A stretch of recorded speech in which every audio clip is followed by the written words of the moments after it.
Han Shangyan took off the necklace that Tong Nian was holding tightly to bit by bit, put it in the box again, and put it properly in her school bag. Soon, he carried her, who was unconscious, to the outside of the team.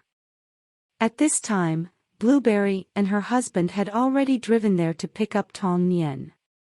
Blueberry's husband saw his long-admired idol, Han Shangyan, and was so excited that he took a photo with him immediately. Han Shangyan carried Tong Nian and sent her to the car.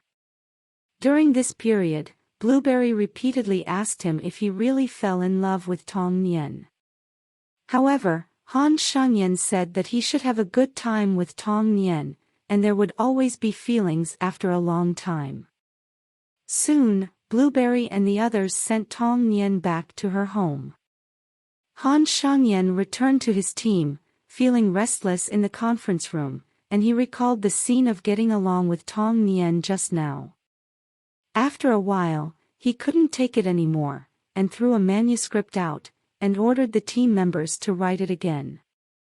The team members had no choice but to obediently obey his orders, and secretly wondered if it was because of Tong Nian. Han Shangyan stayed alone, feeling restless again. He recalled the scene with Tong Nian again. Not long after, he called his mother. Mother Han had entrusted him to buy her a necklace before, but Han Shangyan gave it to Tong Nian by mistake, so he had to shirk in front of Mother Han. Mother Han ordered him to give himself only 3 days to solve the problem. The next morning, Tong Nian woke up, only to find the necklace in the box. She couldn't help being very surprised. Only then did she recall what happened yesterday. She hurriedly sent a message to Han Shangyan, wanting to apologize for what happened yesterday, but Han Shangyan didn't reply to her for a long time, which made Tong Nian worried, thinking that Han Shangyan might be angry now. Han Shangyan came to Wu Bai and asked him to lend him a sum of money to buy another necklace. After all, he had already given the previous necklace to Tong Nian. Soon, Han Shangyan received another message, knowing that it was from Tong Nian. Tong Nian told him that the two of them should break up, since their relationship was fake anyway.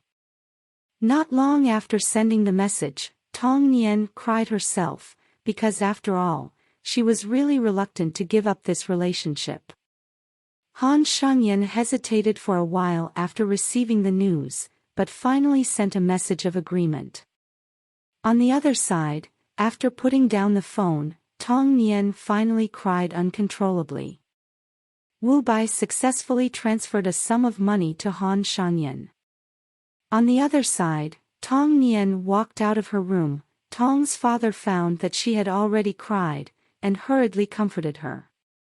Tong Nian walked with Yaya and the others in the school. Tong Nian went to the bathroom halfway, hid in the bathroom by herself and cried. Yaya walked over and found her. Only then did she know that Tong Nian had broken up in love. Tong Nian couldn't stop crying. Yaya quickly comforted her.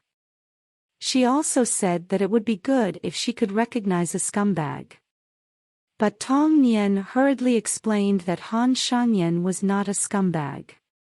Soon, Tong Nian walked out with her, went to the police station with Zhang Hui, and introduced a technology project to the police officers there in detail.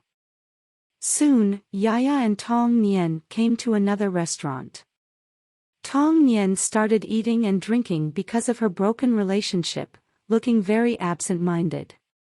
Yaya was busy comforting her. But Tong Nian still fell into her arms and cried. In the team, Han Shangyan was training his players, but he became very sad because of what happened to Tong Nian. Su Cheng saw that something was wrong with him, and it seemed that Dai Feng also had some problems. She distributed some gifts to all the team members one by one.